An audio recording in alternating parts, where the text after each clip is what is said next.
Shalom dan selamat pagi jemaat Tuhan, keluarga besar Gereja Betel Indonesia, jemaat Mawarsaro, Harapan Indah, Harapan Elok, Sagara City, Makassar, Pekanbaru, Medan, Parongin, Layambat.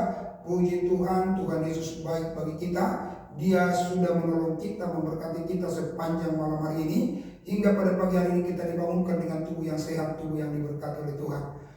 Jemaat terkasih, sebelum kita melaksanakan seluruh aktivitas kita akan membaca firman Tuhan terlebih dahulu.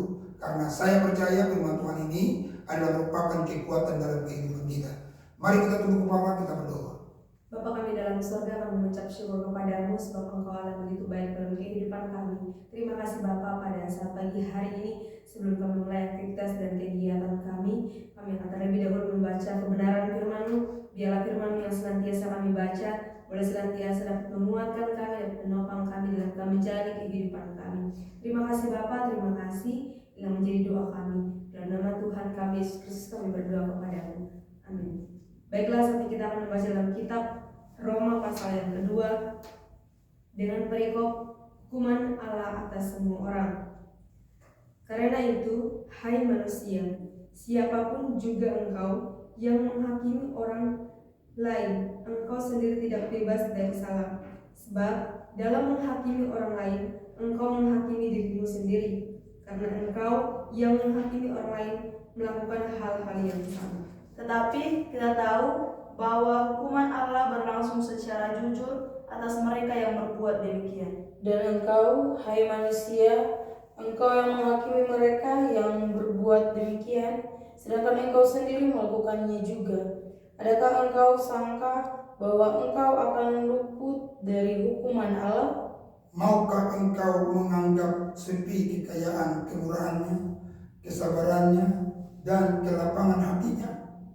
Tidakkah engkau tahu bahwa maksud kemurahan Allah ialah menuntun engkau kepada pertobatan? Tetapi oleh kekerasan hatimu yang tidak mau bertobat, engkau menimbun murka atas dirimu sendiri pada hari waktu mana murka dan hukuman Allah yang adil akan dinyatakan. Ia akan membalas setiap orang menurut perbuatannya, yaitu hidup kekal kepada mereka yang dengan tekun berbuat baik mencari kemuliaan, kehormatan, dan ketidakbinasaan. Tetapi murka dan geram kepada mereka yang mencari kepentingan sendiri, yang tidak taat kepada kebenaran, melainkan taat kepada kelaliman. Penderitaan dan kesesakan akan menimpa setiap orang yang hidup yang berbuat jahat, pertama-tama orang Yahudi dan juga orang Yunani. Tetapi kemuliaan, kehormatan, dan damai sejahtera akan diperoleh semua orang yang berbuat baik, pertama-tama orang Yahudi dan juga orang Yunani. Sebab Allah tidak memandang bulu. Sebab semua orang yang berdosa tanpa hukum Taurat akan binasa tanpa hukum Taurat, dan semua orang yang berdosa di bawah hukum Taurat akan dihakimi oleh hukum Taurat. Karena bukanlah orang yang mendengarkan hukum Taurat yang benar di hadapan Allah, tetapi orang yang melakukan hukum Tauratlah yang akan dibenarkan.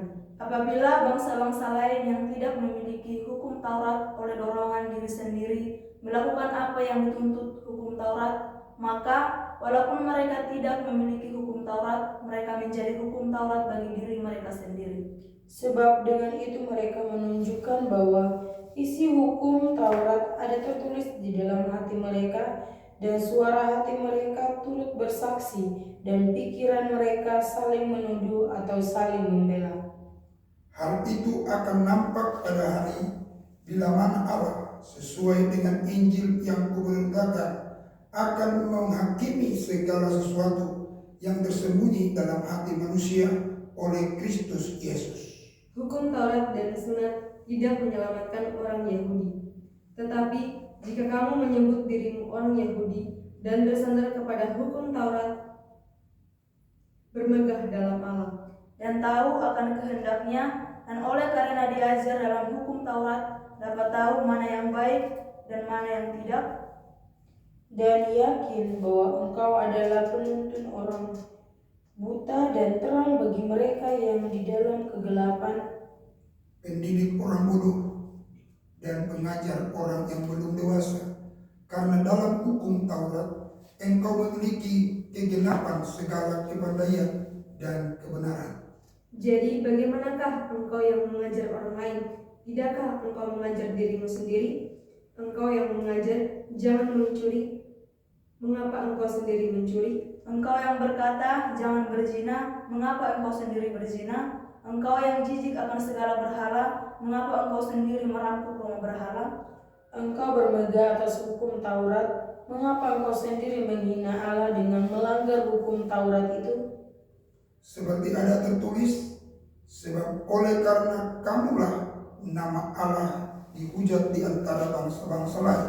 Sunat memang ada gunanya jika engkau mentaati hukum Taurat, tapi jika engkau melanggar hukum Taurat, maka sunatmu tidak ada lagi gunanya. Jadi jika orang yang tak bersunat memperhatikan tuntutan-tuntutan hukum Taurat, tidakkah ia dianggap sama dengan orang yang telah disunat? Jika demikian, maka orang yang tak bersunat tetapi melakukan hukum Taurat akan menghakimi kamu yang mempunyai hukum tertulis dan sunat, tetapi yang melanggar hukum Taurat. Sebab yang disebut Yahudi bukanlah orang yang lahiriah Yahudi, dan yang disebut sunat bukanlah sunat yang dilangsungkan secara lahiriah. Tetapi orang Yahudi sejati ialah dia yang tidak nampak keyahudiannya, dan sunat ialah sunat di dalam hati, secara rohani, bukan secara harfiah. Maka ujian baginya datang bukan dalam diri manusia, melainkan dari Allah. Mari kita tunduk kepala, kita berdoa. Bapa di surga, kami bersyukur buat firman Tuhan yang sudah kami baca. Biarlah firman-Mu ini Bapa menjadi penuntun bagi kami sepanjang hari ini dalam melaksanakan seluruh aktivitas kami. Dituntun kami lewat firman-Mu, karena kami tahu firman-Mu pelita bagi kaki, terang bagi jalan kami Tuhan. Firman-Mu ini juga ya Tuhan yang akan membawa kami dari kemenangan kepada kemenangan yang lain. Roh Kudus bekerja buat kami. Nama Tuhan dipuji, dipermuliakan atas kami ya Tuhan. Bapa di surga, kami berdoa biar kiranya Tuhan Engkau memberkati kemanapun kami pergi dan berada, dijaga, dipelihara, dilindungi oleh Tuhan. Berkati apa yang kami kerjakan, apa yang kami lakukan. Berkati Bapa di surga. Tidak ada satupun yang tidak terberkati. Tuhan yang sakit, jemaat-jemaat-Mu yang sakit, semua disembuhkan oleh Tuhan, dipulihkan oleh Tuhan. Kuasa Roh Kudus mengalir buat mereka. Biar nama Tuhan dipuji dan dipermuliakan ya Tuhan. Terima kasih Bapa di surga, terpuji-pujilah Engkau. Segala kemuliaan, pujian dan hormat syukur hanya bagi-Mu Tuhan. Mari jemaat terkasih, angkat dua tangan-Mu, terimalah berkat Tuhan. Tuhan memberkati engkau dan melindungi engkau. Tuhan menyinari engkau dengan wajah-Nya dan beri kasih karunia. Tuhan menghadapkan wajah-Nya kepadamu dan memberi engkau damai sejahtera. Kasih karunia Allah Bapa, anugerah Tuhan Yesus Kristus, persekutuan dalam Roh Kudus menyertai, menjaga, memelihara keluar masuk hari besok sampai selama-lamanya. Di dalam nama Tuhan Yesus Kristus. Haleluya, haleluya. Sama-sama kita berkata, amin. Puji Tuhan, jemaat terkasih, doa saya kiranya menyertai Bapak Ibu Saudara dalam segala pekerjaan saudara, diberkati, dijaga, dipelihara oleh Tuhan. Maju terus dan tetap semangat. Haleluya. Amin.